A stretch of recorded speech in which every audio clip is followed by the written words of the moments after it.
Picture this. You're in one of the most dangerous waterways on the planet. It's a strategic choke point where one tiny miscalculation could literally set off a war. We're going to break down a terrifying 15-minute window when a U.S. Navy destroyer and Iranian gunboats came right to the edge of opening fire, and it all came down to one commander's impossible decision. Okay, let's just jump right into the action. I want you to imagine you're on the deck of the USS McFaul, a state-of-the-art U.S. Navy destroyer. All of a sudden, that order comes crackling over the intercom. It's not a practice run, it's not a simulation.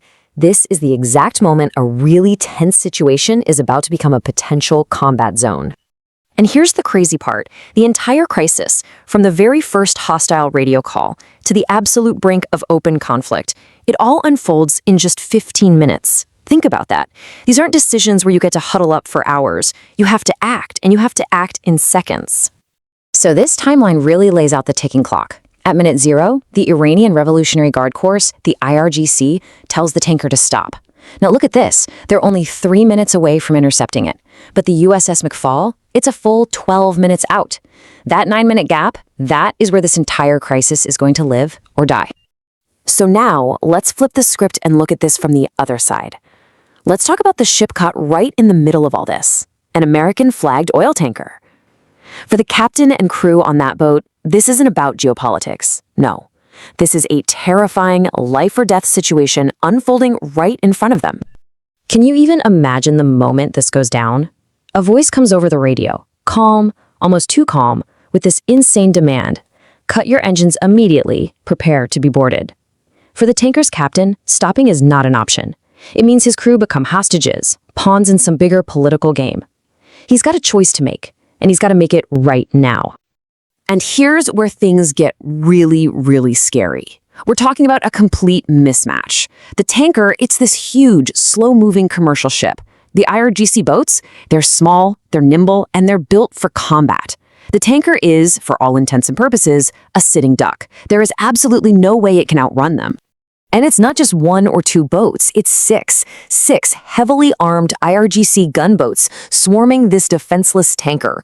They aren't just sailing past, they're moving into a planned formation, basically boxing the tanker in, cutting off any hope of escape. The show of force is just overwhelming. So Captain Martinez makes his call. He floors it, puts the throttles to maximum, and sends out a Mayday distress call. It is an absolute desperation move. Running could easily provoke the IRGC to just open fire, but stopping, that's a guarantee of capture.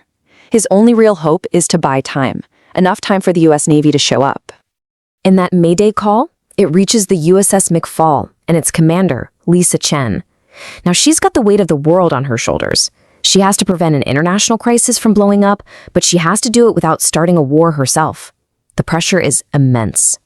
So Commander Chen has a few options, right? But none of them are good. Option 1, a simple radio warning. That might just make them board the tanker even faster. Option 2, launch a helicopter. Okay, that shows you're there, but it's not a real threat.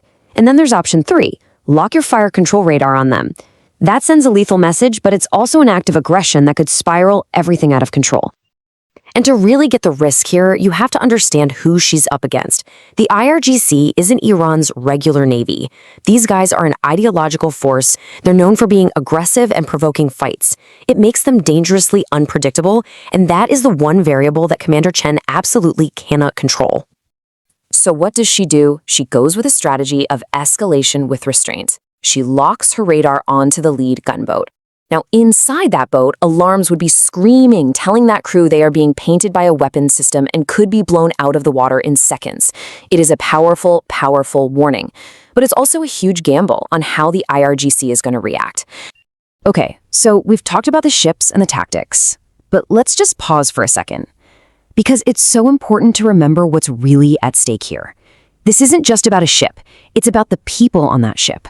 Ordinary people caught in a geopolitical showdown. There are 19 people on that tanker, 19 souls. They're from all over the world, the Philippines, India, Greece, America. They're not soldiers, they're civilians, just trying to do their jobs and earn a living for their families back home. And these aren't just numbers, these are real people with real lives. People like Maria, the ship's cook, who was just a few weeks away from going home. Or Carlos, the first mate, whose wife was about to have their first child. Stories like these, they make the abstract threat of war feel devastatingly real. All right, this is it. The moment of truth. The warnings have been sent, the radar is locked on target, but the IRGC gunboats, they're still closing in. The time for talking is over. A final, irreversible decision has to be made. So Commander Chen is watching all of this on a live feed from her helicopter, and then she sees it. One of the gunboats breaks from the pack and makes a direct run for the tanker's stern. It's moving into a boarding position. The IRGC is calling her bluff. She has seconds, literally seconds, to act before those civilians are taken hostage. Ching grabs the radio and gives one last, crystal clear warning. Withdraw immediately or you will be engaged. You have 60 seconds to comply. And she starts counting down. I mean, the tension in that moment must have been absolutely off the charts. But she doesn't wait the full minute. She orders her ship to fire a warning shot. This massive 5-inch shell slams into the water just ahead of the lead boat, sending up a huge plume of water. The shock wave alone would have rocked those small boats. The message could not have been clearer. The next shot is not a warning. The next shot hits. And at the 35-second mark, the gamble works. Shaken by that warning shot, and with the massive silhouette of the USS McFaul now visible on the horizon, the IRGC boats turn away. They don't run, but they back off. The immediate crisis is over. So, crisis averted, right? Everyone can breathe a huge sigh of relief. Well, it's not that simple, because stopping this one incident doesn't actually solve the underlying problem. This was just one piece of a much bigger, much more dangerous game being played out in the region every single day. You know, this wasn't some random one-off event. There's a pattern here. The Pentagon actually tracks these encounters, and they follow this predictable curve you see here. This incident stopped at level 3, the threat level, but for dozens of other ships, it's gone all the way to level 4, outright seizure. They got lucky this time, but luck is never a guarantee.